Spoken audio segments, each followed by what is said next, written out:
I nearly hum along to that every week, and I nearly You can't hum along to that. It's fucking, of course you can. You can't hum along to it. It's impossible. It's fucking brilliant. It's brilliant. I'm Gav, that's Phil. Dicko's with us. It's the winners and losers for the LFC Daytrippers on this Monday evening. You're all very welcome. Tonight there is no timers. There is no topics. We're going to go around the table as we want. They can pick all losers if they want. They can pick all winners. It's from the Premier League this season, and people in the chat, if you would like to throw in any suggestions, I might not get to them immediately, but I will stick a little favourite beside them and get back to them later. This is brought to you by Féileacáin, who is our charity partner. Great news. We've gone past the €5,000 towards our €10,000. I'd like to thank everyone that's donated so far. I've haunted Ray Dicko Dickinson over the last 24 hours. In fairness to Ray, he won the fantasy football for the LFC Daytrippers, €240 I think it was, and he donated it to Féileacáin in different ways. He's actually put prizes forward and he's donated some money, so it's absolutely brilliant. Laura Duffy has noticed the new setup from Phil with the mic. He's absolutely delighted with himself. He came on and I genuinely thought when he came on he was going to announce like fucking Tyson Fury against someone. He was that loud, it was ridiculous. But look, we're past the 5,000 with Féileacáin. We're halfway Let's Steve, does the mic retract into the ceiling? Watch this. Well, does it retract? It's fucking coming from the moon, for fuck's There sake. you go. So apologies about Phil's setup, and he's going to have great fun with that over the next hour or so. But look, we're halfway there with Féileacáin. The link is in the description if you want to help us out, if you want to have a look at what they're about, or if you want to donate or share it amongst your friends, family, colleagues, wherever it might be, or even people you don't like. Doesn't matter. We will talk about it again later as well. I don't know where to start. Eeny, meeny, miny, mo. Phil, you can go on this weekend's football, you can go on the Premier League as a whole, you can go winner, you can go loser, and we'll just kick it off there and see where we want to go. So off you go. Okay, well, I want to give the Lifetime Loser Award to Steven Gerrard, right? I've been perplexed by this all day long, right? The chap is waiting, like the chap never thought he'd have a chance to win a league for Liverpool Football Club again, right? And this weekend he had the opportunity. Not only did he have the opportunity, he had his team 2-0 up with 20 minutes to play. Now, there's you can talk about the pressure and all that was coming on the Liverpool team and how we seem to be struggling with the pressure until it happens, right? But at that point, he does the equivalent of the managerial slipping over for Demba Ba, right? Takes Coutinho off and Aston Villa implode. And it's like, if ever there's a person that's never going to win a league title for Liverpool Football Club, it's Steven Gerrard. And that to me was a special loser achievement for the whole season in that one instance to what's there. I was actually fuming. I went off. I was so annoyed, right? I was so proud of what the team had achieved. I was so proud of everything that was done. And then I just started going, here, this is like, I all week long I was going, you just know what's going to happen. The writing is on the wall. That was Steven Gerrard's Liverpool career in a nutshell, and he was managing Aston Villa at the time. At the same time, it's bizarre. It's the most bizarrest thing you can get. But yeah, that's the issue I have. Right? It's just okay. I know where you're going with that. All right, and I think Dicko knows where you're going with that as well. I was fuming as well. I'm going to be honest with you, because. All right, Coutinho was out on his feet, but I would have just... Gerrard was fine where he was. He should have just kept going where he was. He was 2-0 up. They weren't doing a hell of a lot. When it's Villa, they literally went up the pitch twice and scored. Do you know what I mean? For me, take Coutinho out and stick Ings on.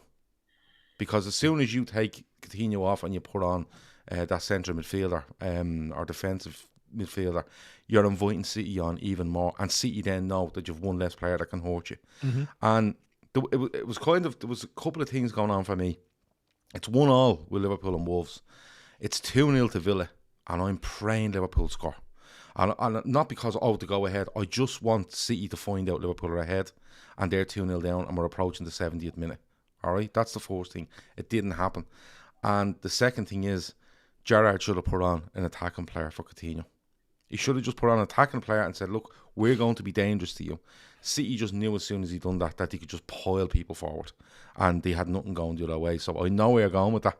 I'm absolutely fuming at Aston Villa after the game. I really was. I was fucking fuming. Even Dicko mentioned me after going, what do you think? And I went, they're just cunts. Right? I just couldn't keep it in. But look, I kind of know where you're going with that. I think he probably seen it as we're 2-0 up, hold what we have, but I think he would have held what he had better if he had put a threat on the pitch rather than a defensive midfielder. Dicko? Or done nothing. Well, Coutinho was out on his feet, so he has to make a change. Do you know what I mean?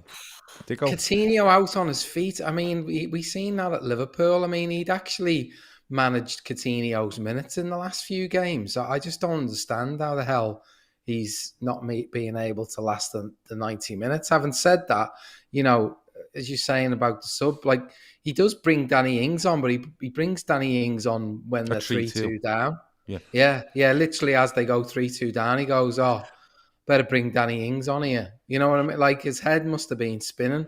I mean, Steve, someone just mentioned in the comments there, just as it was going through my mind, you know, Hannah says he's shaping up to be a bang average manager. I mean, he's been a very underwhelming introduction to the Premier League for Gerrard this season. I mean, there was all the talk about him doing his apprenticeships at, you know, Rangers and then Villa, and then coming in potentially and taking over from Klopp. Obviously, Klopp's extended his contract now, and I never see now a situation where these things kind of dovetail, if you know what I mean. I find it hard to see Gerrard becoming Liverpool manager, and that'll probably come as a relief to many. But yeah, the Villa aspect of all of what happened yesterday is the most annoying part of it. Like, you know, I know we never go top, and we didn't put that added piece of pressure on, and maybe that's a little bit of a kind of a regret in some ways. But my God, like, the absolute capitulation, like, you know, how can... I know we've seen it the other night with Palace, you know, against Everton, but like, that was over a longer period of time sort of thing. And, you know, I think even at the end, Palace kind of have, you know, half chances and whatnot to make it 3-3, but you just kind of had that sinking feeling as the first goal went in. And you know, the funny thing is, right, I don't know, I mean, I was dual screening yesterday. I had obviously the Liverpool match on, and I had the City game on with no commentary, just watching the action. And actually, Villa had plenty of dangerous moments. Ollie Watkins was very wasteful of some really great opportunities. You know, there's a situation where potentially the scenario which I thought was going to be necessary, a kind of bearing down on goal and a defender potentially getting sent off, almost occurred. So I, you know, coupled with City not being on it yesterday, it just all seems to be falling in place on that side of things. It's mind-boggling that they allowed City to basically run all over them for that 7 minutes. I think the change does it. I genuinely do. I think City are looking going. For me, like, I was watching, I had both on as well, and from what I could see, City were attacking but playing a lot of square ball, but they were being a bit tentative with it because they knew if they lost it, Coutinho can hurt you, Watkins can hurt you, you know what I mean? But when he takes Coutinho off and he puts on a midfielder, they know they can commit an extra body or two, because it's not going to Coutinho anymore. It's going to a defensive midfielder that only probably has Ollie Watkins to look at, or, you know what I mean, that he can hit, or Bendia or whoever it might be, right? And I just look, City are a fantastic side, and they aren't. At the Yarfield, how they've come about is a different issue altogether. But they will hurt you. They're relentless. I'm losers. All right, well, we get to them in a minute. Hate them. But I think, not I hate them for being a threat. I just hate them for what they've done to the game. Listen, there's I've no issue with that. But what I'm saying is, on the football pitch, the players that you have will hurt you. And when they sniff blood, like, they're putting an extra man in a midfield, they'll go for you. And Villa just couldn't handle it. And look, I couldn't believe the change. I was like, just stick as you are, because that, even if Coutinho or Ings comes on and is doing nothing, it's stopping Man City coming at us. Kat says, come on, you can't blame Gerrard. We didn't win any of our games against the top four, nor did we beat Man City away. It's their fault, no one else's. Veranda Cheese says, you can't be fuming with Villa, for fuck's sake. They shouldn't have even went 2 up. It's our own fault we lost the league, as we dropped just a few more points than City. They're very valid points, but... Yeah, I think it's just what unfolded, and the kind of... there was an aspect of that yesterday that it was completely unexpected, wasn't it? You know, we didn't really think that Villa stood a chance, and we were all expecting City to score the first goal. You know, 99 times out of 100, that's happening, isn't it? Let's face it.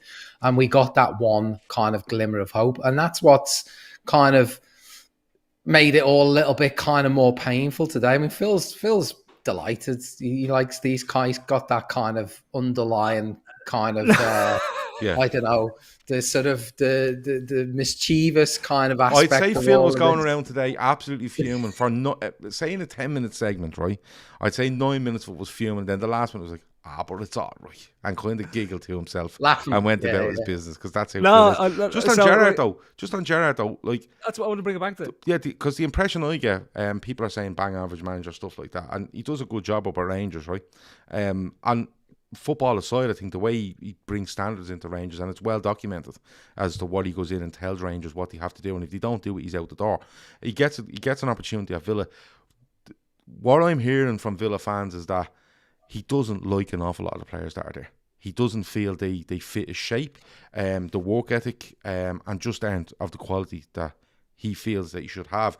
And part of me thinks that he's just getting through this season and he's going to look to bolster. He's looking at Tarkowski off Burnley, apparently, someone says there. He signed Kamara off Marseille today. So they are going to back him. And I think, I said this when he got the job, he'll get through the season, but the pressure will be bang on Steven Gerrard from August, because I think they backed him in the January as well, didn't he? Luca Dean and stuff like that. They're going to back him again.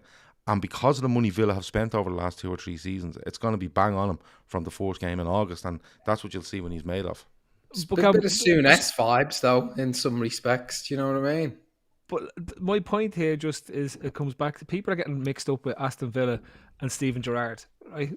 Like, my point here wasn't about Aston Villa. The point was about Gerrard. No matter what he does, he'll never win a league trophy for Liverpool Football Club. And that's what he desires more than anything in his whole life. And even at a point where he was probably thinking to himself, I'm doing the 1994-95 version of Liverpool I remember in Anfield against Blackburn Rovers, when Liverpool beat Blackburn that day, right? But Blackburn won the league because United couldn't beat West Ham that day, right? No, crossed my mind a lot that yesterday. In his head, he's thinking 2-0 up with 65 minutes gone. I've done my club the favour. Hopefully, look, and Coutinho, I'd say Coutinho's even thinking to himself, this might be a bit of redemption for everything that went on, right? He scores a second goal. It looks like the winner for a thing. He celebrated it like it meant something. Yeah. If Liverpool win now, there's a bit of redemption here for me. I actually loved my time when I was there, and that sort of gives something back to the fans, right? And it's not about Villa. It's just about the whole story. I can see a sliding doors parallel universe moment, right, where that all comes together, and Mo scores that second goal. That the comeback doesn't happen, and Mo scores the second goal. Yeah. And can you imagine what the stories would be like today? Could you imagine the sense of redemption? They would have almost driven Gerrard back down in time for the trophy lift to have him there, right? And Coutinho in a John Terry, give him a Nike kit just to throw on him and have him there, and have all the lads back around to make up for the 13-14. Like, this was their chance. This was Coutinho's chance and Gerrard's chance at redemption for 13-14. Think about it, Gav. Think about the psychology that's involved in this. Think about how crushed that could make you feel in a dressing room after the game as well. And I'm taking the joking part aside, because there was that moment for them to have this level of redemption. And people forget this about how they feel about what happened in 13-14, how they would have felt about what went on. And this was there, putting it in their laps to have that chance. Even Danny Ings. Think about Danny Ings. He's there for Liverpool for a long time, and he's part of what was going on with Klopp and stuff like that. This was their chance, a feeling that they were part of something else that was going on. and they still essentially encapsulated everything that happens in 13-14 in 90 minutes. Don't get me wrong. I think we're pushing on Villa and Gerrard because that's who's there yesterday, and that's an obvious thing to do. But he makes one wrong decision for me yesterday. That's all he does. People are a couple of, about not beating anyone in the top four. That's been said a few times here. City lost twice to Spurs, drew twice with us. And beat Chelsea twice. I think they take 10 points from the top four. We take 8. We beat Chelsea in 2 cup finals. People forget that. I know we drew them over. I left this up. Olakunle 007 says, "Evening lads, the quad is over, but our season isn't. United fans on the football terrace slating LFC. Long may it continue." Olakunle. That's the only way you have to look at it. Gav, can I long may it continue, because the more they slate you, the better you're doing. I always remember that. Come here to me on this, right? And this is a bigger point. And this is why the City thing, the Pep thing is mental, right? Because, and this is why to me City are the ultimate losers despite winning the league, right? They have infinite money to spend. They have everything that's possibly needed. They've got a tiny fan base. They had the worst parade that you'll ever see in your life. It was basically lads running alongside the bus. I actually thought it was a reverse marathon. Normally like the marathon, the lads are in the middle and then they have the things coming after. Instead, I thought they were doing the marathon at the side and the buses were in the middle of the people waving at them saying good luck in the marathon. But like, you look at what's going on and you think to yourself, this is a team that spent nearly 1.3 billion since Pep came in to win everything, right? And they haven't got close to winning everything. They failed repeatedly in Europe. They failed again when the FA Cup was on this. Well, not failed again, but like they failed in terms of the FA Cup. They failed in the League Cup. And all they have is the league. And you have Pep saying that these lads are legends. If this is legendary for spending 1.4 billion on a football team, then give up, because there's nothing legendary about that. It's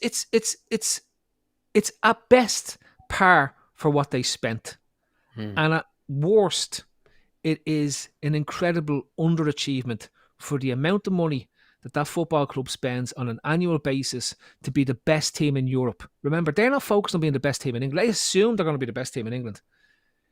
They assume their desire and their want is to spend money to make them the best team in Europe and the best team in the world, and they have failed repeatedly since Guardiola was there to achieve that.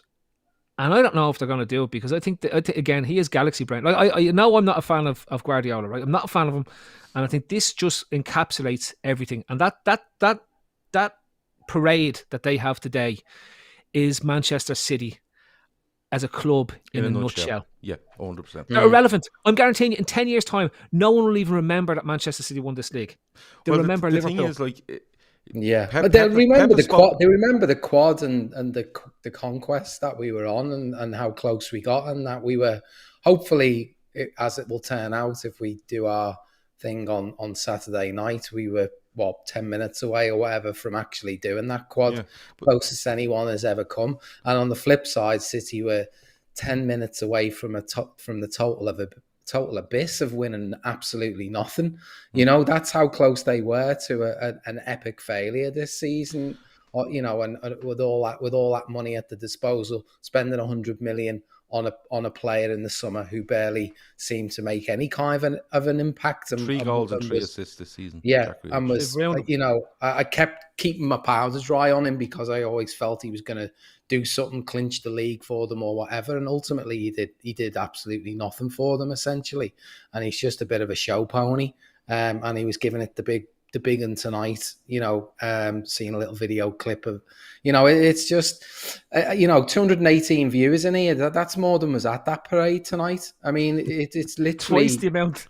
We see for me, actually, what goes on with City. And I've no issue saying they're a really good football team, because when you put that into it, that's what you end up with, a really good football team. It's where it's come from. It's like I seen on Twitter, someone earlier said they're just a League One team with money. And they are. When you go back to Man City, they were mid the bottom half of the Premier League table the majority of the time. They ended up in League One at one stage, I think. But they're trying too hard. Like Pep coming out and saying they're legends. I seen Danny Mills today. I couldn't believe that. Well, I could believe it because it was coming out of Danny Mills' mouth. But he was like, what City are doing to keep winning is extraordinary, right? And then he said, but if Liverpool come out of the season with only 2 domestic cups, it'll be a failure of a season for them. And I was like, are you fucking on the same planet as us? You know? And I always think back to, I always look at it and say, right, I'll tell you what, we'll take the league and you take 2 domestic cups with a European Cup final on Saturday. And City are taking it all day long, right? And when City failed in the Champions League and won a domestic treble, people are like, it's a domestic treble. They called it quadruple, didn't they, when they won the Charity Shield? You know, it's actually mad. And you know something? I think Pep and a lot of me better off just saying, oh, wasn't that a great game? And just keep going on about their business. They seem to be trying too hard to tell you how good they are and nearly forcing people into giving them some sort of acknowledgement. And I find, I said it yesterday to Shawnee, I'd rather lose a league title to Manchester United or Arsenal. I genuinely mean that. Because I could at least turn around and go, you know what? We both went at it, and like 08, 09 with United, it happens, right? The City one, I get annoyed that we haven't won the league, but it's not annoyed on a footballing sense. It's annoyed on, these are just fucking really annoying at this stage. And look, and I tried to stay away from it because people come along and go, oh, it's sour grapes. It's completely not sour grapes. They're more annoying than that. They're actually more annoying than Chelsea when Chelsea had the dominance, and you can say what you want. Yeah, but Chelsea, remember, Dicko, Chelsea were winning FA Cups at the back end of the 90s. They were winning I think they were winning Cup Winners' Cup in 99. They were relevant. Right? They had a great side. They were a building team from the late 90s into the early 2000s. And believe it or not, Abramovich, I think, was looking at Liverpool or Chelsea to go and take over. Don't Chelsea get into the Champions League in 2003 ahead of us?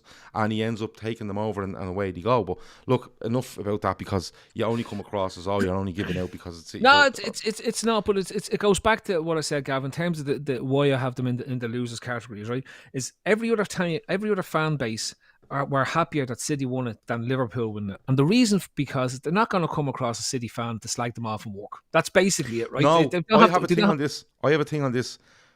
Look, all this saving football stuff, right? I said it a couple of weeks ago. The reason they want City to win the league is there's a couple of issues with it, right? First of all, these clubs that are ran like Liverpool, right, are not up to the standard of Liverpool, and City is their insurance policy. If City win it masks all our issues. Look at Arsenal, United, Spurs to a certain extent, and Chelsea, right? It masks all that.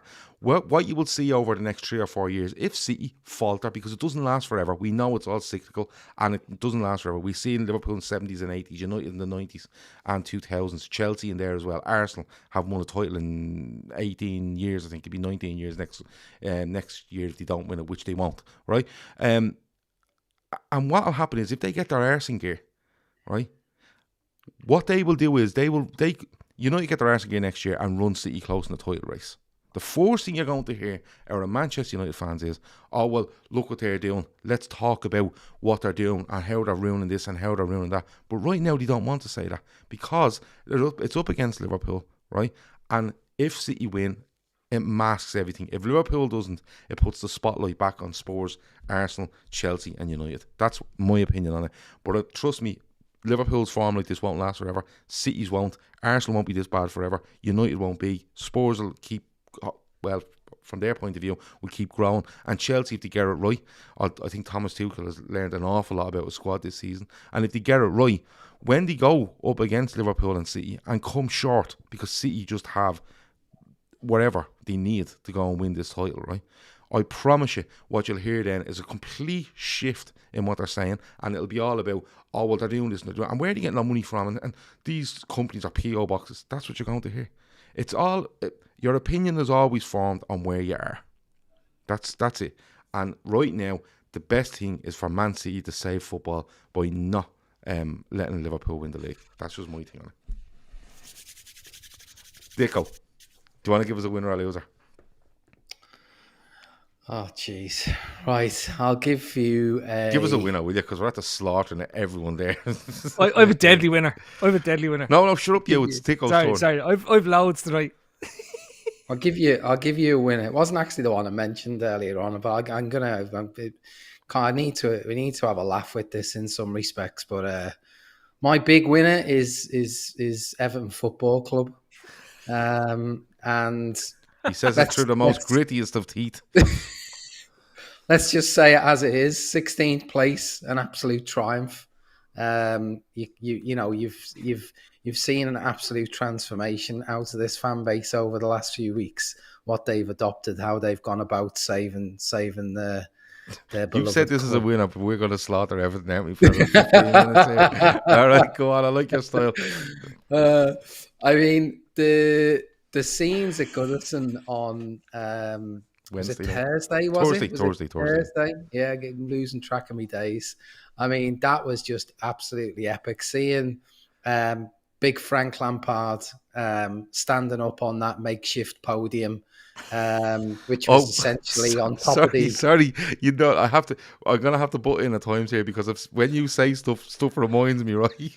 And I genuinely seen a tweet from a fella who had that picture of Lampard, right, beside a picture of Freddie Mercury playing a gig for Queen at Wembley going, oh my God, like the comparisons are literally right there, look at it. And I'm like, fucking hell. Like he's comparing him to Freddie Mercury at Live Aid in 1985 at Wembley to Frank Lampard starting on a wooden bench in the main stand at Goodison. Absolutely unbelievable.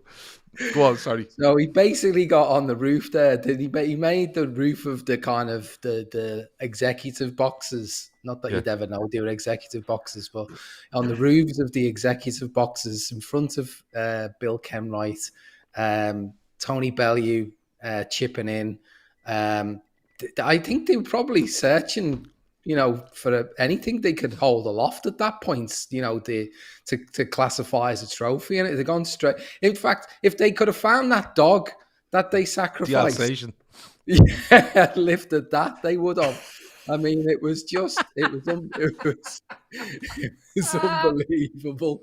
I mean, they're still absolutely buzzing off it. And yesterday we seen not just fans but actual players, £50 million players, taking to Twitter and reveling in the fact that their nearest and dearest neighbour had come a point short on 92 points from winning the Premier League by a solitary point again, and absolutely reveling. So they doubled down on the joy.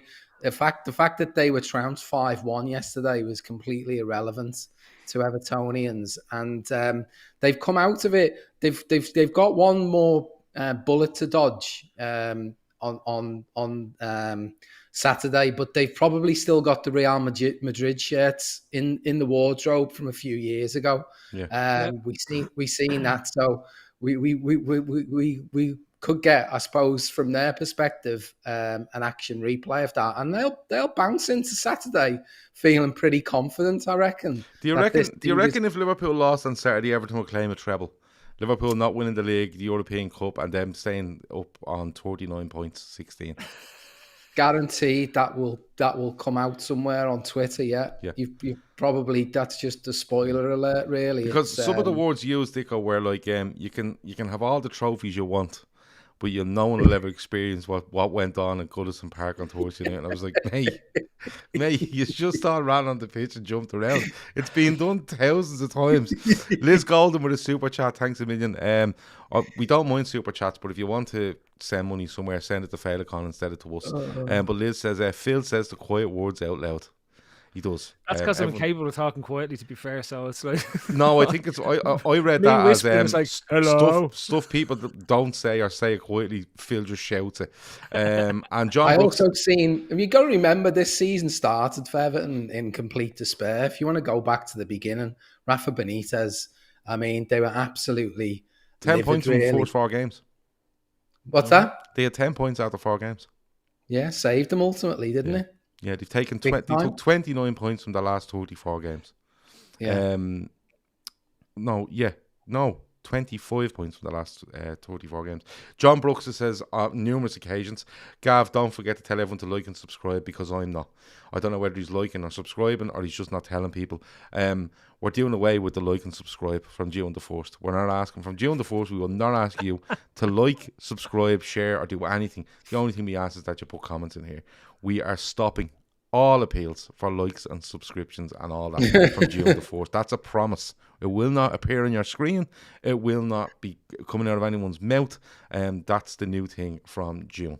Yeah. So just to cap it off, Everton, they found a manager who gets them.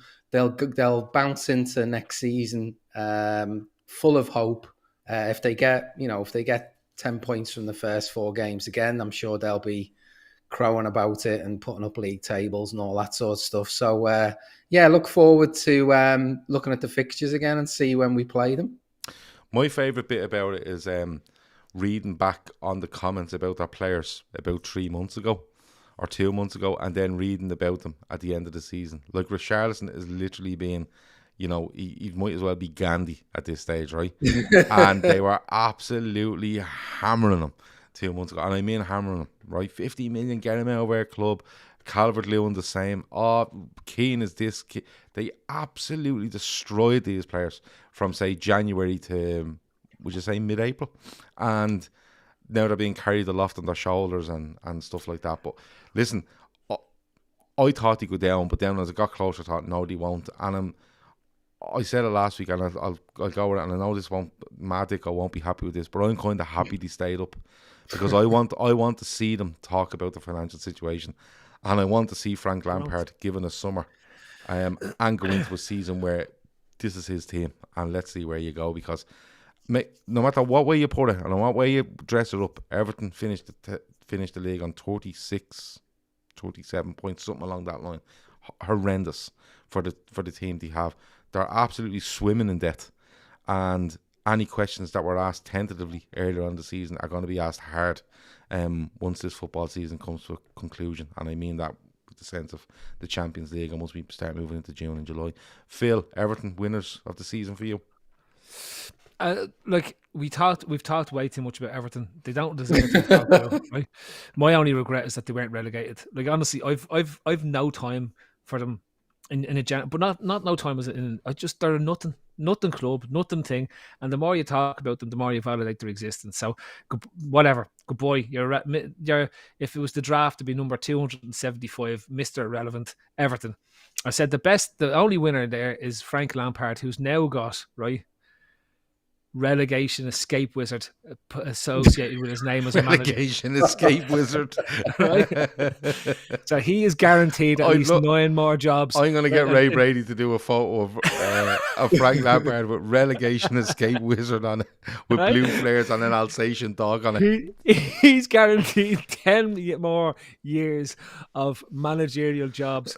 Teams are hovering around the relegation zone, regardless of whether he gets them relegated or not. A bit like Steve Bruce, Alan Corbett, all these lads who just make a living out of pretending to be a relegation escape wizards, right? So for me, Frank Lampard has galvanised his name. So it's not Everton, it's Frank Lampard who and I said at the time, he was my first winner of the week when we started this, right?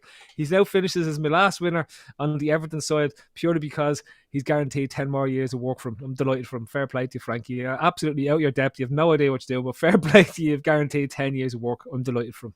Good stuff. Just because you did mention Dicko there, I kid you not, she did buy a specific bottle of champagne to open if they got relegated. Right. That's no lie. Stick her in the fridge. It'll last another 12 months, no problem. And we'll all join her. We'll all drop around the gaff if they go down. Flights out of Dublin like lunatics, just for one bottle of champagne. But look, on from them. I did say on Twitter earlier I was going to try crowbar Brendan Rodgers in here at some stage, but he is the reason Everton stayed up when you think about it. That's all I'm going to say on Brendan, and I look forward to him spoofing his way through the summer. How he's still in the Leicester job is beyond me. And character. He'll probably be back in the summer. I have a feeling he won't. I think they might do away with him, but if he'll be back in the summer and he'll be back spoofing all over the place again next summer. But I want to throw a shout out to Tommy Tuchel, and I said it earlier. I think he's learned an awful lot about a squad this season. I've said it a few times. I think they're a cup team at the minute. They're trying to progress on to someone that can put an actual league campaign together. But I think no, I'll leave Tommy Tuchel. Romelu Lukaku is a massive loser this season for me. He came in with all the bells and whistles, and he was a massive signing from Inter Milan, and he was the final piece for Chelsea. And I'll never forget the second game of the season when I watched Arsenal v Chelsea at the Emirates, and Arsenal were appalling. That reminds me, we have to talk about Arteta later as well. But Arsenal were appalling. Lukaku just wandered around the gaff, just shouldering fellas, and they were like, "Look at it! Look at what Chelsea are. They're giving him the ball, and he's controlling it, and he's playing it off to Mason Mount, and he's doing this, he's doing that. Remember so good, like literally, so good. They're gonna win the title. They're like the complete package."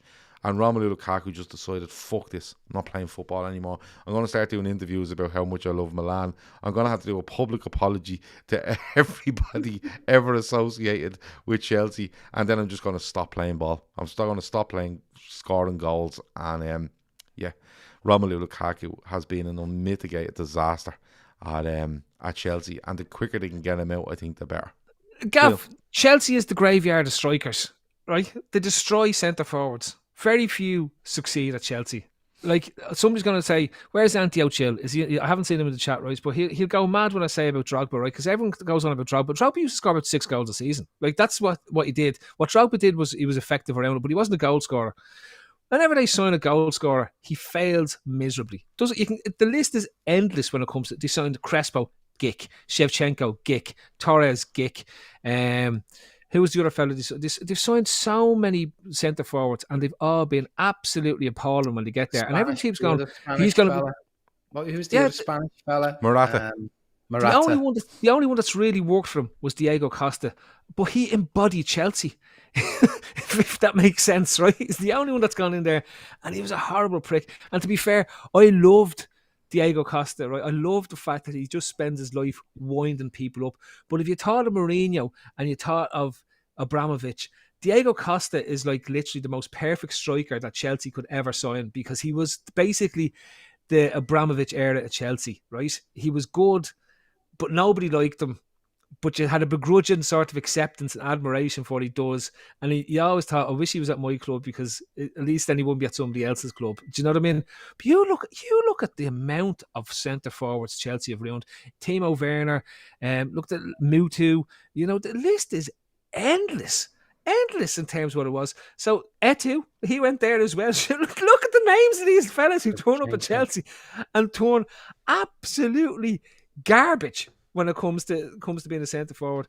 The reason why Chelsea actually get away with it towards the end and don't miss out on top 4 or don't miss out on the Champions League, it's Antioch 1-1-1, not Antioch-Chill. Yeah, I call him Antioch-Chill as well. I call him Antioch-Chill. It's better. He should change. You can't go Antioch 1-1-1. Like, what? This isn't fucking Morse code, for fuck's sake. You know what I mean? It's Antio-Chill. That's what he's there it going, right? It's like friends with Antio Relax from around the corner. But it's when you come back to it, it's Giroud. Giroud was actually a freak, but he wasn't signed as a superstar centre forward, right? He was just turns up there, and he did his bit at Arsenal, and then he went to Chelsea, right? So, like, to me, Chelsea's just a graveyard for strikers, and Lukaku failing there is no surprise, because he didn't work there the last time. And Lukaku's always been a playground bully.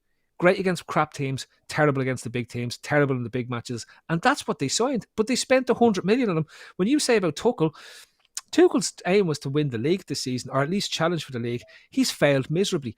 And he's done exactly what he did last season, fall off a cliff when you got from March onwards. And there was lots of talk in Germany about his training methods and his coaching techniques. A bit like Martin O'Neill. He's the German Martin O'Neill. His teams fall away towards the back end of the season, and that's why he's failed to have that level of success that goes to what's going on. So, like, to me anyway, when you've given Tuchel some flowers, doesn't deserve them, and Lukaku is what it was. I'm not really surprised. Loser of the season, not really. I was. You could have bigger for the build up. Yeah, maybe for the build up. Yeah. Dicko, can I throw a winner at you? Antonio Conte.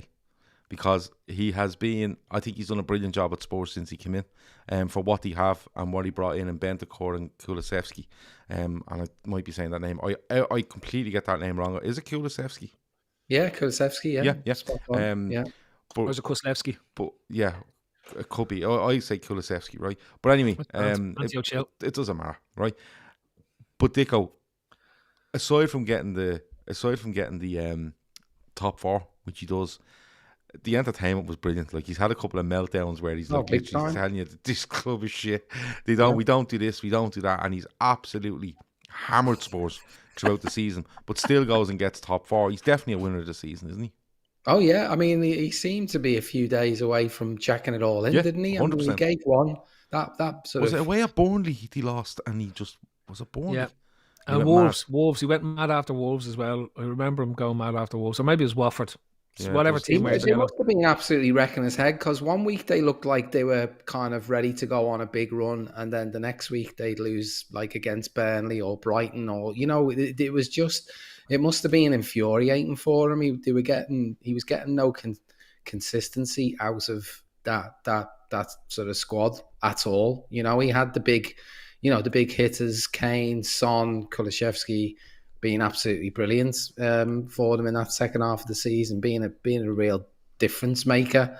He obviously had them well drilled defensively. They looked a lot more solid going out there with a game plan. And Kev O'Sullivan says when they went out of Europe, they'd one game a week to concentrate on, and that's a big factor. But then again, so did Arsenal. So they were in the same boat. Were Arsenal ever in Europe? I don't think they were. No, they weren't. No, so they were in the same boat as their direct rival, I suppose, over that last sort of 10 to 12 games where they had to really kind of knuckle down.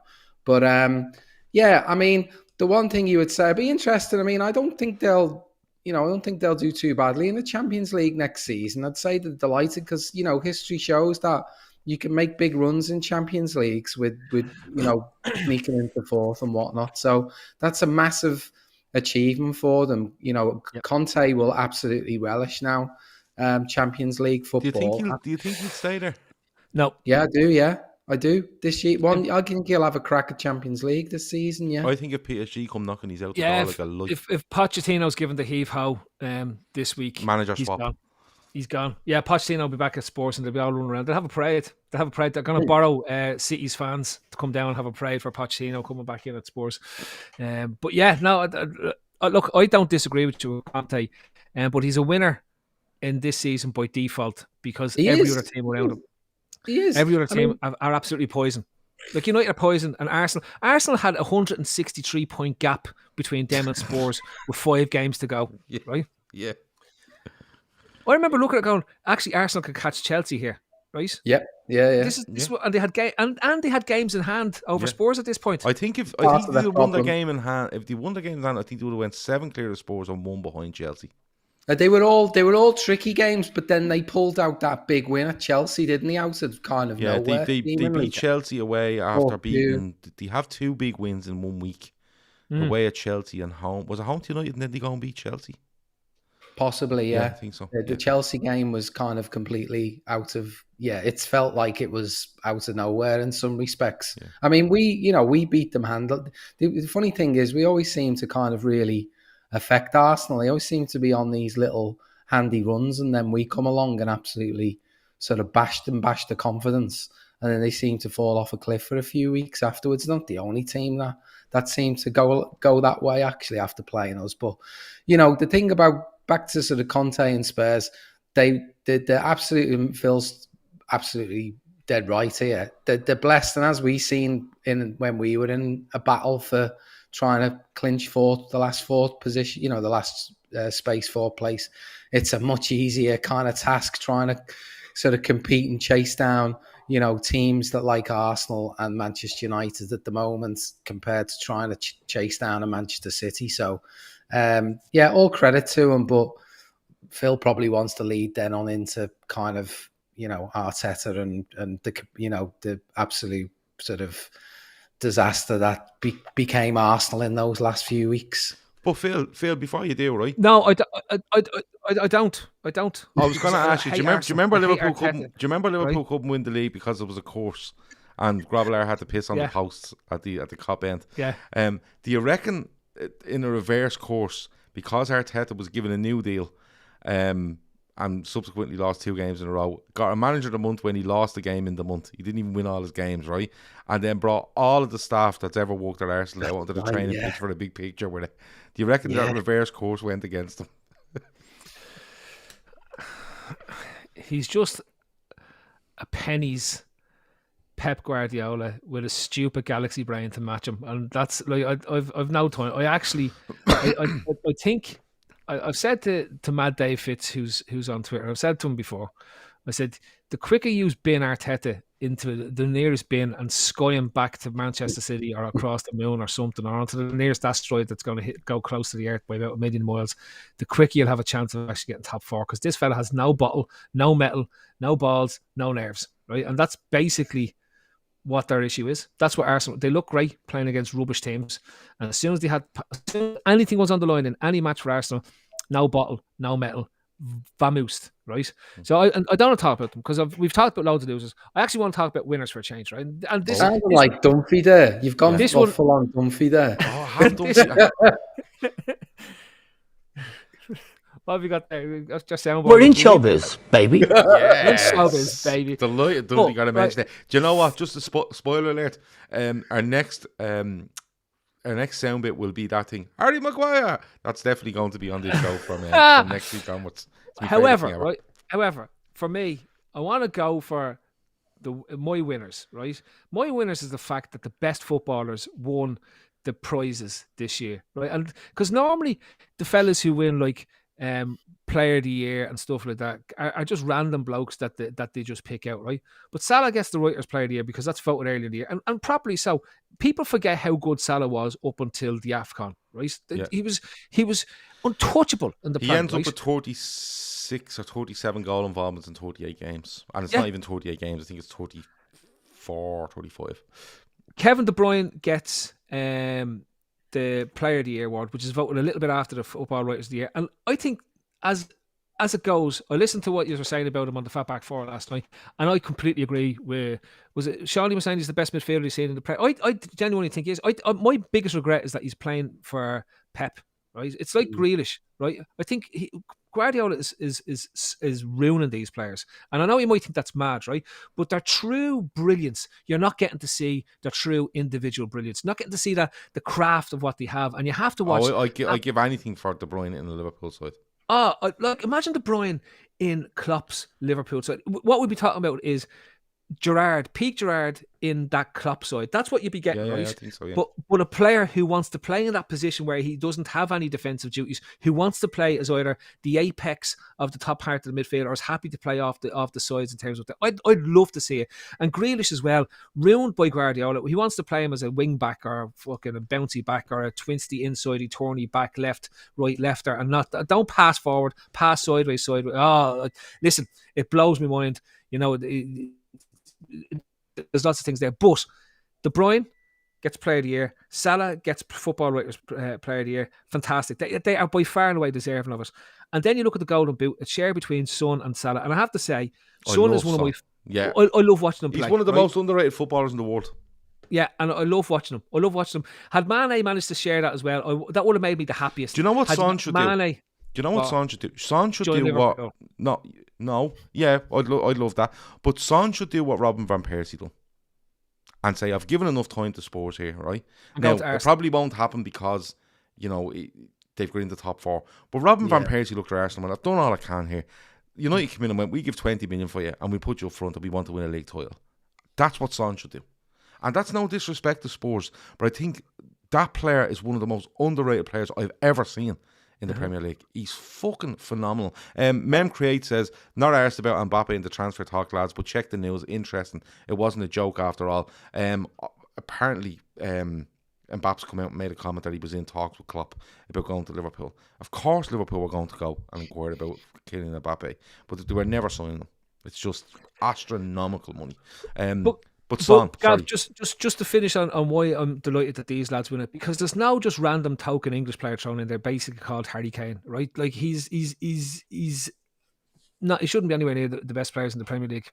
He was shown up for what he was this year, and that's just a fella who's a long streak of piss, and good riddance to him. That's what I hope he goes, and we never see him again. Hopefully he goes to United or Chelsea. If he goes to Chelsea, his career's over, so it'll be grand because he'll never score another goal again in the history of football. But Alisson, you mentioned him last night. As goalkeepers go, there isn't a fella that touches him. I've said it before. I told you he was the one to watch this season. I'm going to keep banging this drum right now. He better not let us down at the weekend and do it. I know you could fucking against Real Madrid. Right? But Alisson has been phenomenal. right, as a goalkeeper's go. He won the Golden Gloves. And like when you saw the rubbish about the Arsenal fans going about Harry Ramsden being as good as Alisson and that he might be slightly better than Alisson. Like, you don't know anything about goalkeeping if you think that anyone in the league can lace Alisson's boots. Right? I've been on here waxing lyrical about him all season long. He is absolutely off the charts good. He's a generational goalkeeper. And to me, that's a huge thing to have. He's defining the next evolution of goalkeeping, which is not just the sweeper keeper thing that we saw with Neuer. It's not just he encompasses all the things that went on before him, but then slightly changes the game again. You're talking about the one-on-ones. He's developed a new method of this one-on-one thing, which is it's a chicken job, right? He never goes too early. In terms of what it is, right? So watch him when he comes out. He holds himself up and up and up, and then when he goes, he gets the spread, but it's a different type of spread to what you've seen before, and it's all about smothering. Everything is about smothering. Everyone wants to be a star shape or something like that. I absolutely love the fact that the best players this year won the best awards, and I just want the last word there for winners to Alisson, because to me, no matter what happens on Saturday, he's absolutely been the complete keeper. I don't think we've seen a better goalkeeper and a better level of goalkeeping than what we've seen out of him this season. He makes another amazing save yesterday that doesn't really kind of get the kind of showcasing that, you know, maybe it would if it was a Ramsdale or, you know, someone De Gea or whatever. It's just Pickford. Just standard fare now, isn't it? The save from Hwang, you know, and it is it's at a vital time sort of thing, you know. And that's one of the areas where he has been done on occasion at that near post. Son has done him at the near post. And I think Son does him twice. Once is disallowed, and once he actually does it at Anfield and does him, I think. But you see him, he's just. We were saying last night. Now, Anthony O'Chill wants me to give Phil a bollocking. He said it's Antioch Third, not Antio 111, and he spells it Anthony O'Chill. His name is Anthony O'Chill. We're not calling him Anthony O'Chill. Get over it. And now it's Antioch the Third. You know, like I don't know. Is he fucking? I don't know what the fuck's going on. Anthony O'Chill, chill the fuck out. Sam Tandy says Son just signed a new contract last summer, shot himself in the foot there, fell for Levy's trap, same as Kane. But on Alisson, I said it last night. Overall, I think he's the best goalkeeper in the world, right? And I think the only thing that puts Ederson close to him is Ederson's distribution. Alisson has really good distribution. Ederson's is off the charts, in my opinion. He's just a footballer in goal, right? But you're not in goal to play football. You're in goal to stop stuff. And when you see Alisson, it's just one-on-ones, shots from outside the box, inside the box, cross. It doesn't matter what it is. And Dicko, you're right. He's making saves where if any other keeper makes it, it's like they're on highlight reels and Premier League years for years and years to come. He's just doing it and people are going, Alisson just saved that one. He's ridiculous. Yeah, I know. And it's like all the concentrating on and seeing like on the replay is, it is a corner. Yeah. Of course it's a corner because he's just made an amazing save. Yeah, you know, but it's not like you said, like if Harry Ramsden or any of the boys do it, it's like, oh my God. And you know, Sky Sports will do 10 minutes on it in the morning. With I don't know, someone that's there just wanders into the studio. But with Alisson, it's just like, he just saved that. Do you not remember the one West Ham game where Sky and Gary Neville got into the head that he was weak on crosses and he was weak under pressure in the box? Do you not remember that? When your man was elbowing him in the face? When he got an elbow in the face. Yeah. And it was like, he's always been dodgy under crosses. I'm like, have you been watching this fella? Like, he's literally, he comes and just knocks people out of the way, and he's just, listen. As I said to you, my winners are the fact that the chosen players in the best positions were more or less. Now, you could argue with some of the choices, and Trent doesn't get the flowers he deserves and all that type of stuff. But I'm happy that Mo and Son were recognised. Happy that Kevin De Bruyne were recognised, and of course the big man in goal, the joint of a man in goal, was recognised as well for his brilliance. And look, that made me happy. That made me happy at the end of it, because when I think about all the fans that you have to listen to Not about the fans at the ground, the fans that invade pitches, the fans that are the quiet minority who are actually a vast majority, the fans that boo anthems when they're there as England fans in Wembley, but then the fans that actually boo the English anthem are wrong. I have to say fans are pain in the arse this year. To be totally honest with you. I want to give a shout out to Liverpool fans at the FA Cup final. Yep. And I can't understand for the life of me how anyone thinks that what they done at that game was out of order. And I'm not going to go into it in any way. Don't need to. But I don't need to, especially on this channel with the people that are watching. For anyone that's a supporter of any other club that's watching this or any stage, and you think that what Liverpool fans done at the FA Cup final is banging out of order, I don't know where you're coming from. I don't know your angle. And I'd be amazed when this stuff happens and people go, oh, they're booing it, they're booing it. I'm like, yeah, they're fucking right here.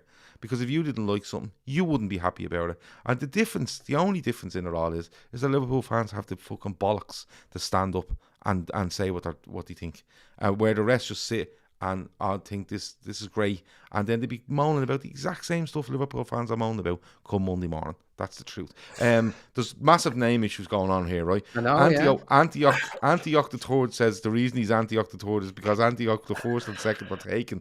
I'm presuming that was he's Antioch chill. He's Antioch chill, and it's like if he was Antioch the Second, then he'd be Antioch Chi. Then Laszlo rocks in and says, "Well, I didn't want to bring it up, but you're also pronouncing my name wrong. The X is silent. So what is it? Laszlo Panafle? What's the X there for? It's Laszlo Panaflex. That's not going to change either. Your motion for name change has been dismissed by this court. Yeah. Laszlo Panaflex and Antioch Chill. I'm not. And Avo's got a problem because you call him Avo Turd. Avo the Third. He's just Avo, he reckons his name is Avo Third. So you know where that's going as well. We're nearly an hour in. Come here. On that, right? One notable exception. Crystal Palace fans are brilliant. That's the Wolves fans right? are the worst. I know, but Crystal Palace fans, don't worry about the worst. There's so many bad ones. West Ham fans are terrible. Wolves fans are terrible. There's loads of random teams. Burnley fans are terrible. There's so many bad fans in the league, right? But the Crystal Palace fans are one of the few fan bases that have their own songs and sing their own songs about their own team and don't spend their whole time singing about random teams that they aren't even playing against, right? Let's be honest about this, right? The vast majority of songs that go on and matches that you're watching, you hear randomly songs about Liverpool and stuff like that, and you're there going, what in God's name are you singing that for when you're playing against Norwich? It doesn't make sense. Do you know what I mean? And it's like there, but the Crystal Palace fans, look, the Crystal Palace, think about what they've suffered, right?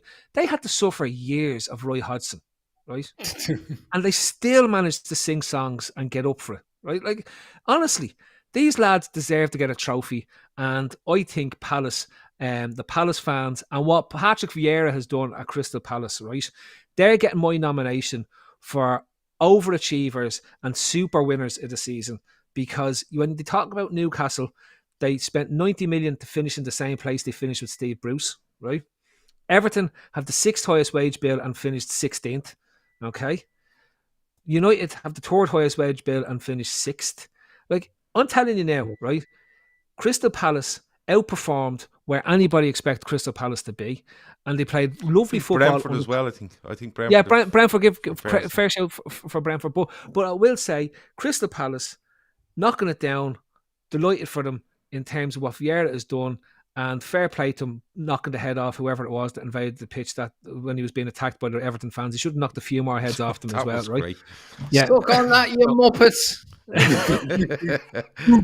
C. Cotter says, you can't have a go at Wolves fans. Anyone would do that. No, this isn't about like Liverpool not winning the league and Wolves fans having to crack about it. Just Wolves fans, when they turn up at Anfield, are just they're just appalling. The favourite song though, like the you nearly won the league. I'd say they absolutely were waiting, to trot that out. Because they had. I just find Wolves, like most fans when they turn up at Anfield, aren't great. This a library shit and all. Most of them. Palace probably one of the exceptions. But when Wolves are playing us, I'm just like, what is going on? Veranda Cheese says, yeah, you pronounced my name wrong too. It's Vera in the cheese. Vera in the cheese. Okay, Vera in the cheese. Or we could just call you by our real name, but we won't. Dicko, any winners or losers before we? Well, I haven't got. I mean, I've not done a loser, but again, I'm not like this. Isn't 100% serious? But there's a part of me which feels like Liverpool are kind of the ultimate losers here in some respects. Now I know we've won the 2 trophies. We were 10 minutes away from a quad. So how stupid is that to say? But just in the whole context of when I look, I just seen a graphic, it's how many Premier Leagues have been won. And it just feels like a bit of a kick in the balls to be sitting there on 1 Premier League trophy when you consider, okay, the 13-14 thing was a thing on its own. But what this team and what this squad and the manager and the staff and everyone associated with the club has put into these past few years to be pipped, on 90 plus points twice. Yeah, we've won it. We've won 1, but it just feels like we deserve more than to have just that solitary Premier League. And maybe, with 4 more years of Klopp, well, maybe we do. And I really think we need to stick a couple of Premier League trophies on that wall. And it's not really to do with surpassing United's 20 and getting to 21. But I just think we all know football is cyclical, and we all know that, we have windows and whatnot, and teams won't be as bad as they are now and all this sort of stuff. We've got this kind of golden opportunity, and the fact that we're up against City is annoying, but it feels like we're just letting some winnable leagues kind of pass us by in a way. But are they winnable, Dicko? Well, they are, because we're a point away from winning. Yeah, but like, look, I'd fully agree with you if we were coming up against United, Arsenal, a club like that, Spurs, and you go 92 points is really good, but like if they're doing 93, we should be able to do 94, right? Now, I'm not saying we shouldn't be able to do 94 this season or 95, but see, you could argue that they could have done 97, 98, because as much as you want to talk about draws and losses and stuff like that, at the end of the day, I think we drop points in 10 games, is it? And they drop points in 9, something like that. It's very, very close, right? But how winnable are they? Dicko? We only dropped points in 3 games in the second half of the season. Yeah, but so Dicko, I don't know if the word winnable is. I think the fact that Liverpool are within a point of what Man City are doing and how they're going about it is more to be celebrated than get annoyed about. Because if you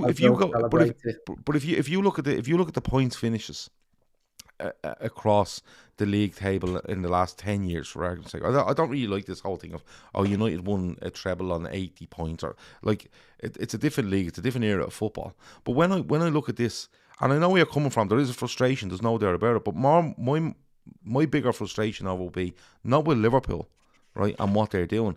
It's what you're actually having to go up against and try be. I don't think, would it be any shame if Liverpool finished on 85 points this season? And you go, that's a good season.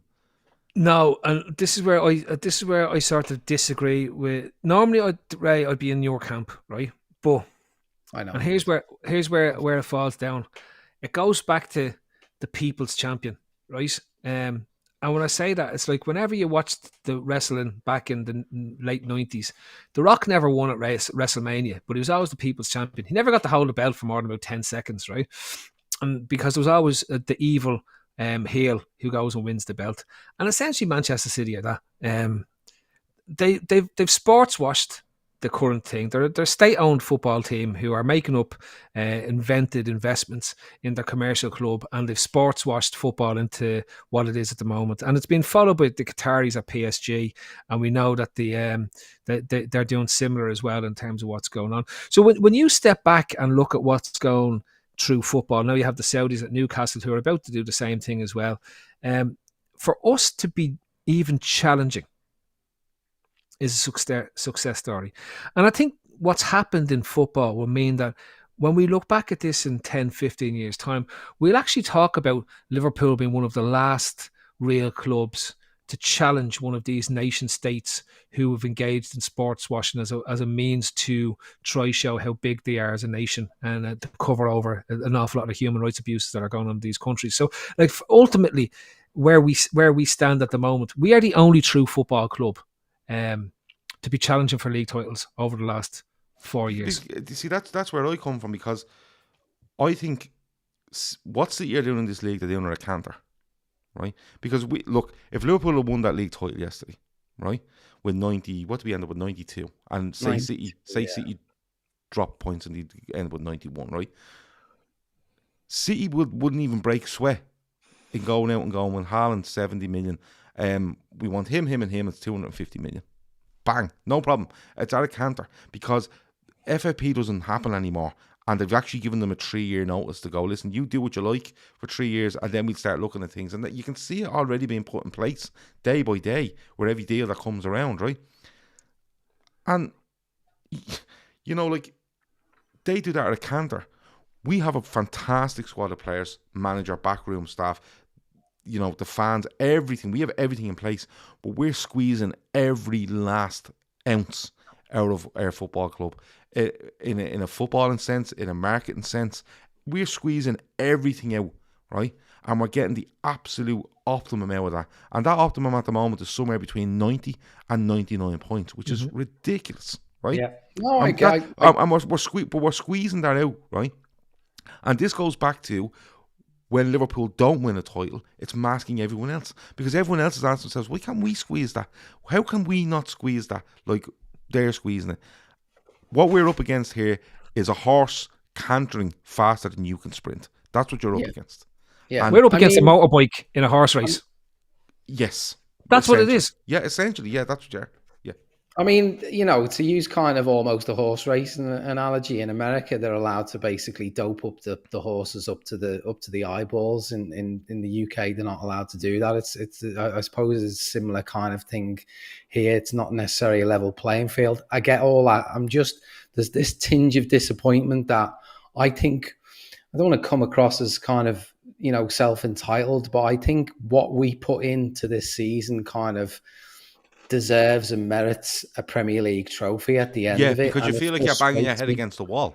Yeah, you do. And I'll go to Paris. I'll go to Paris this week, and I'm going there with the mindset of celebrating this team, going into bars, mingling with fans, singing our songs to celebrate what we've just achieved so far this season. Not just about being there because there's a game on Saturday night in Paris. I've missed an awful lot this season. Won't go into the whole season ticket thing. So delighted to be going back next season in person back to Anfield. But there's an element of sadness with all this, that we got so close and it feels like we've lost out. The whole, I get, people's comments around, is it winnable and stuff like that. But when you're so close to that prize, and probably as well on top of the fact that the 1 year that we did win it, we weren't able to go out there and enjoy it and share it and rejoice. That's almost opening up the wounds a little bit more again, if that makes sense. I completely get that. But the consolation I would have above even the frustration as to, trying to win a horse race against a motorbike, is what you have is not a flash in the pan. What you have is not a squad that's going to fall apart. Is not a manager that's going to leave. Is a structure that's going to disintegrate. What you have is right now is a team that are looking, going, 92 wasn't enough. Right, let's go. And we do 95, 96, 97 next season. Like they did in 1920. This team is better than 1920. Make no bones about it. This team is better than 1920. Yeah. And Klopp said it brilliantly. He said, if you want to win big, you have to lose big. And what are you saying in that is, we've lost like this before, and we've shown what we're made of off the back of it. And I've no doubt, regardless of what happens on Saturday, right, I've no doubt they go into next season and they are absolutely fueled to the gills to go again at this, and even more determined. And that's the consolation I sit with after yesterday, and I may have to sit with on Sunday morning. But I don't put it past Liverpool to go and win the European Cup, make it number 7 on Saturday night, and literally replicate 18, 19 and go, right, let's go again. And the pressure's off again. It'll be the ultimate cure to all our hangovers this week. I don't know, Dicko, because if they win on Saturday night, I don't know what sort of cure I may need on Sunday. Genuinely. No, but look, we've got an unbelievable opportunity now to, like, on paper, I think we'd be favourites for Saturday. There's obviously a few things at play now around injury worries that kind of have a few doubts creeping in my mind. It's probably getting more towards a flip of a coin. Not sure my heart will be able and my mind will be able to take extra time, and certainly not penalties after 2 penalty shootouts this season. I'm just desperately hoping that we can win that game on Saturday in 90 minutes. A kind of following the kind of Tottenham footprint of scoring early, scoring late would be absolutely fantastic, and a 2-0 without all the drama would suit me down to the ground, to be honest with you, because I think I had enough drama yesterday with thinking it was that trophy was within our grasp, and then ultimately it being evaporating in front of our eyes in the space of about 6 minutes. Gav, just before we get on to and the closing arguments in this trial, no, we haven't okayed any name changes here tonight, by the way. Okay, but just in case, before we get on to the closing argument, I just want one final winner, right? And for me, it's Jurgen Klopp, and it's not just about what he did on the football pitch; it's his take on life and things in general, right? He's given a couple of glances behind the curtain to what he is as a manager and why the players love playing for him so much, right?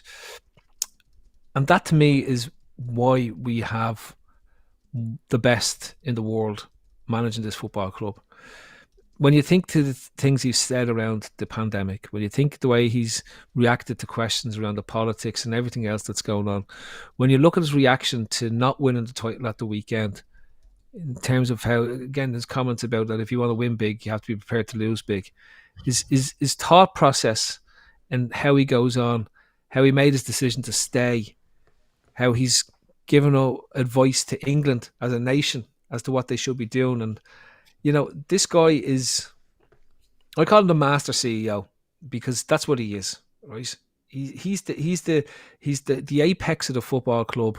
I know we've got commercial guys and everything, but when people look at Liverpool Football Club in the footballing world, it is Jurgen Klopp that sits aloft that, and it's Jurgen Klopp that's brought us back to where it was to be, and it'll be Jurgen Klopp that gets us over the line. And to Ray's point, I think if we win one more league title under Klopp, whether we win another Champions League or whatever, if we win one more league title under Klopp, which is doable and which is possible to his credit, this to me is the greatest era, despite everything that went on before, right? To put us back at a pedestal against teams where they have unlimited resources and do whatever they want. That to me is the biggest winner. And and I'll finish with this: you could take Jurgen Klopp and put him into any other club in the top 6, excluding City, right? So put him into any club in the top 6, excluding City, and they will all be in the position that we are today, right? You could take Pep Guardiola and he won't have the same success at the other clubs because he doesn't know how to do it without the money.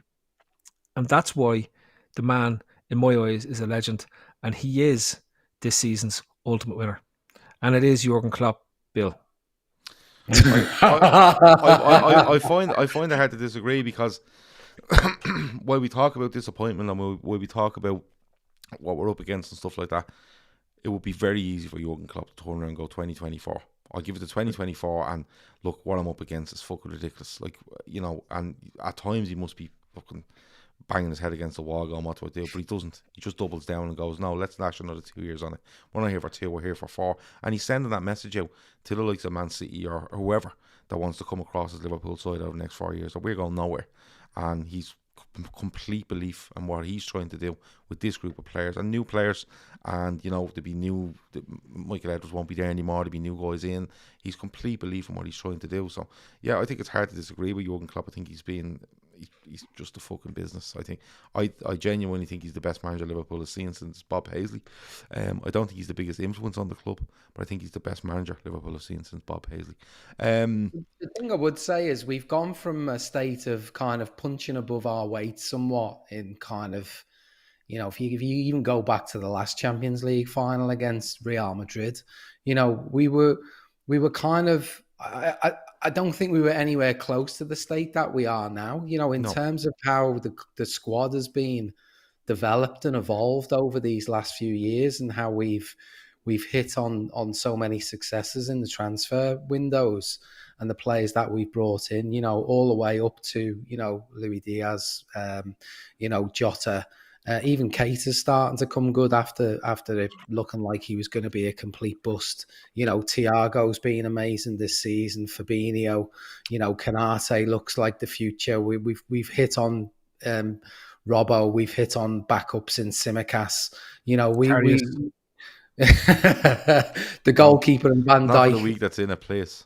The goalkeeper and Van Dijk speak for themselves, but everything, I'm excited for the lad coming in from. Nobody mentioned Matip. What a legend! Yeah, right? but like, you're right, Dicko. We weren't at that stage, but you can see what he builds, and that's why I have confidence that he's built from 2018 to 2022. I actually expect him to build even further again to say 2024, 2025, 2026, because that's what's in him. That's just the way he is, and you know what it is. Right, players will leave Liverpool this summer. Right, there's talk around Salah, Mane, Firmino. No, they won't all leave, but there's talk. James Milner could go, Oxlade-Chamberlain could go. But the thing is, it's not like players are looking going, well, I have a go at that. What's it like? Everyone knows what it's like. To play for Jurgen Klopp, to play for Liverpool, and what is expected of you. So there's no players coming in here for an easy ride. So it's actually becoming a little bit easier for Klopp to build. They put so much work into who they're going to sign on a personal and professional and, a footballing level. But players are also going, I won't be able to walk into that team. I won't be able to trick my way in and go along for a ride, because the level is there and they have everything absolutely nailed as to what way they want to bring this football club forward on and off the pitch. That I just would not back against them to win on Saturday and go into next season and actually go for everything again. I wouldn't put a bias, but especially with that 5 subs in more or less every game. I think it's every game next season. The next season is a really unique season, isn't it? With it'll be obviously the first season with the 5 subs, which is getting a lot of mention. And the World Cup. Because the World Cup in the middle. Which I think there's 16 games, and then there's the big massive break, 6 weeks or something, and then you're straight back into it on Boxing Day, I think it is, isn't it? Stevens' Day. So, it's a really unique season. And the one thing that I think that Jurgen Klopp is especially good at is somehow trying to eke out that extra edge on the rest of the league. And I think he will come up with a way of approaching next season in the most advantageous way possible. Whatever it is, whatever secret ingredient, secret formula, I really trust in Klopp to come up with a way of trying to use the fact that it is an unusual season as this kind of leveler between us and Manchester City. Either go into those first 16 games, hit it hard, get a lead. That's whatever. what I think he'll do. I think you know what I mean? Whatever it is, yeah. Put everything into that first part of the season, and then see if City have got the guts for chasing it in the dark winter months when a lot of their players, hopefully the likes of De Bruyne, gets to a World Cup final and whatnot and plays a ridiculous amount of extra times on the way. Things like this that hopefully will bring about some kind of level. And when you've got, Mo Salah not going to the World Cup, Mane probably not getting too deep into the World Cup, and, Diaz not going, Jota not necessarily going too deep in it, so hopefully we can come up with something. And I do. That's the one thing I would always give Klopp the kind of almost the edge on Pep and any other manager in the league, that he will seek out any little advantage you can get. And he'll do it for me. He'll do it in a way that he's always done it, by using what he has. I just feel that City could literally turn and go, we have 7 players or a World Cup that could go to quarter-final stage. We're buying 3 more players. And, just for the sake of it. That's being winners and losers. But before we go, Phil, World Games. Any updates? World Games. Yeah, I have to this week I'm introducing you to the world of casting, right?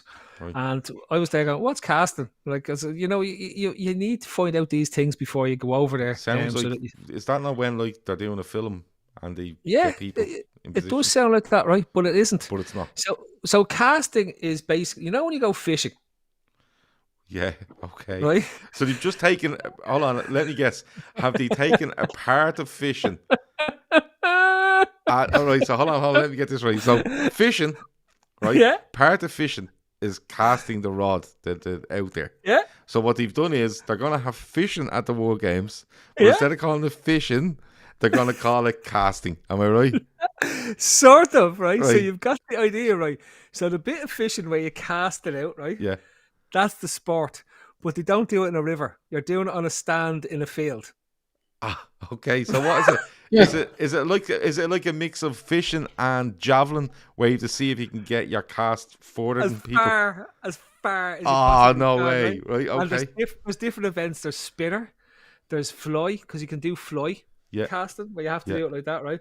There's the spinner, and then there's thing, and no fish and no bait get hurt. Well, you can't have fish in a field. Okay, so that's casting. Okay, so casting is immense. I started watching that today for about 20 minutes on my lunch break, because I go, this is fascinating, right? Just saying what's going on. I had to then move on to my next sport, which is fistball. Okay, is it just handball? No, I thought it was going to be handball or just a fella like punching a football, right? Or something to what's going on. But, right, it's actually attack volleyball, right? And it's very interesting. This now genuinely will suck you in, Gav. It's a spectator sport, I'd say, at an elite level, right? So it's a volleyball court that's about 3 times bigger than a normal volleyball court, and there's 5 people on the pitch, basically, right? And they're all wearing football gear, okay? And the ball's allowed bounce once, so you can hit it over and it bounces, right? So has it got a volleyball net? No, they got rid of the net. They just have a line across 2 sticks, right? So anyone can play this in on the road, right? And the cars can go underneath the line. It's grand, right? So basically, the lads serve like they do in volleyball, up and whack it, right? Is there a net? No, there's just a piece of rope across 2 sticks, right? So then they hit it, and then it bounces on the ground, and they have to. And it has to go over the string, over the yoke. But you can get up and hit it and go underneath this. Once you don't hit the string, you can go underneath. You can just do a little tappy. It's great. It's if check it out. It's on YouTube. Just type in fistball. Your browser won't blow up. You won't get into trouble and work or anything like that. Right? Not suitable for work, right? Okay, yeah. Google fistballs. Don't do that now. No, don't do that. Fistball. Right? So that's really what's important. And then you get in, and it's fantastic. And there's 2 teams. The Germans are really good at this sport because they invented it, and the Austrians, strange enough, are quite good at it as well because they're next door to Germany, and the Swiss are very good at it. So it's a very German sport, and they have stadiums in Germany. They actually have stadiums in Germany where they play fistball, and it's definitely one worth. I think, though, we should probably broadcast the casting live because I think it's free to watch on YouTube as well when it's going on. So I'm going to be watching casting, which is a huge thing. The last one was the one I sent on to you, Gavin. I said, like, when we were talking about the motorbike and the horse racing, did you look at that? The downhill. 2 hours of my life was given up to watching the downhill. Don't say it like it was a chore. You loved it. I absolutely adored it, right? Especially because they crashed loads, right? Okay. It's like fell limbs and legs and everything going everywhere, right? Yeah. So it's urban downhill bicycle racing, right? And this is not in the World Games. I was disappointed to find out that this is not in the World Games. And I'm going to petition the World Games to see if they can put this in it, right? But the particular one that caught me was the Valparaiso Serra Obaco, right? But they've done it with a drone that followed your man, and it's outrageous. It's absolutely outrageous. When you watch it, he covers the whole course in about 2 minutes and 30 seconds, and this thing frightens the bejesus out of you because his first run, he absolutely kills himself on the steps, right? Because he's bouncing down about 11 steps to get down to the bottom. It's it's the greatest thing I've seen. And then I went back to watching fistball and casting again. But like I will say, downhill urban cycling, if you're bored, if you need to take your mind off Pep Guardiola and his legends and the really shit parade they have, if you've had enough of that, stick on downhill urban biking, then go across to a bit of fistball. And when you're finished with the fistball, finish up a casting for the evening, and you'll be getting yourself set up for the War Games 2022 in Birmingham, Alabama. They are brilliant. The casting one is amazing. I still think top of the leaderboard for me is definitely chess boxing, where they play chess, move and then start boxing each other, and then sit down after 3 minutes and start playing chess again. It's absolutely fantastic here. So yeah. Listen, maybe Ireland can put a bid in for the 2024 World Games. Yeah, listen, I'm all on for it. I think I'm going to give Steve a shout and say, Steve, come on, let's put a bid together for the World Games in 2025. Well, listen, hopefully more World Games stuff from Phil next week, because it's getting more intriguing as the week goes on. 45 days till the kick-off of World Games. We don't talk an awful lot about World Games on the channel, but we do designate the end of winners and losers to World Games. And generally just Phil, because it helps. His doctors have told us that it helps. And it costs him less in medication if he's allowed to do that for 10 minutes on winners and losers on a Monday night. That has been it. Don't forget to check out Féileacáin in the link in the description to donate, to check out what they're about and everything like that. Don't forget IP Vanish either. VPN service rated 4.6 out of 5 on Trustpilot. www.ipvanish.com/Daytrippers for a really good deal on a VPN. IP vanished up in the mountains this morning. I was up there doing one of my practice runs because they're cycling and running today, right? It's getting ready to do, because I'm going to try to do my bit for Féileacáin there in July for you there, Gav, right? And I decided, and do you know what I'm going to do? I'm going to run across to the rocks on the top of this mountain, just what it is. Now, I couldn't see a track, so I had to go across the sort of boggy marsh bit. As I'm heading across, I find the bit that goes down a bit, and I ended up just poleaxing myself into the middle of a bog on the top of a mountain with no one around, and then landing in a heather bush with thorns. That wasn't fun. Okay. And IP Vanish wasn't able to help me. IP vanished off the side of the mountain. IP vanished off the side of the mountain. Nice one. Laura Duffy, I don't know if we should read this out, but here we go. Daytrippers should come up with a new sport and submit them to the World Games. Now, there you go, Phil.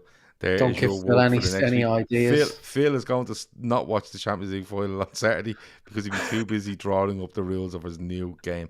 Phil, that's your job for next week.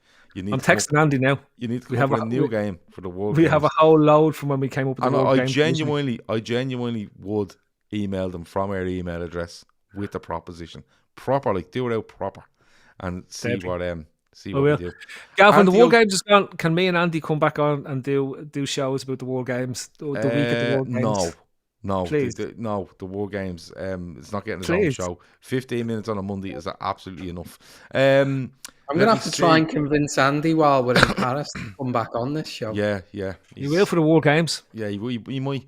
Anti O'Chill, also known as Antioch the Third, or Antioch 111, says great show, Gav the Third 111, Phil the Third 111, and Dicko. So there you go. That has been winners and losers, and we've taken up an hour and a half of your time. Thanks a million for watching. Thanks a million for listening. If you're listening on a podcast later on, thanks to Phil. Thanks to Dicko. We will be back tomorrow night. Me and Joe Wayman are going to do a full Premier League review on all the clubs from start to finish. That's it. Over and out.